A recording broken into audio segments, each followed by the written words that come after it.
Good evening friends, কেমন আছো তোমরা? আশা করবো ভালো আছো। আমি ওই যে হসপিটাল থেকে এসেছি, ফোড়াটা ফাটিয়ে দিয়েছে, ড্রেসিং করতে হবে, ওষুধ দিয়েছে অনেক। খুব কষ্ট হচ্ছে বন্ধুরা, এত কষ্ট হচ্ছে, তো ব্যথা করছে চারিদিকে। অ্যান্টিবায়োটিক দিয়েছে, খেতে হবে।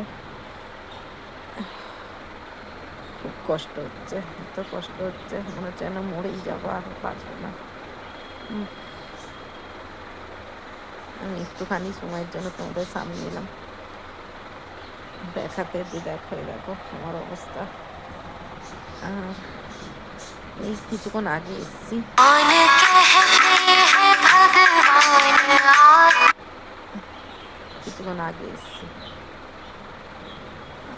ভাত টাত খেয়েছি, ওষুধ আনতে গেছে ছেলে, খেয়ে শুনবো।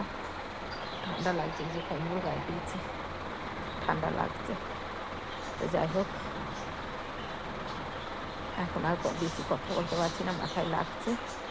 তোমরা সুস্থ থেকো, ভালো থেকো, আশীর্বাদ করো আমিও যেন ভালো থাকি আমার সন্তানদের নিয়ে।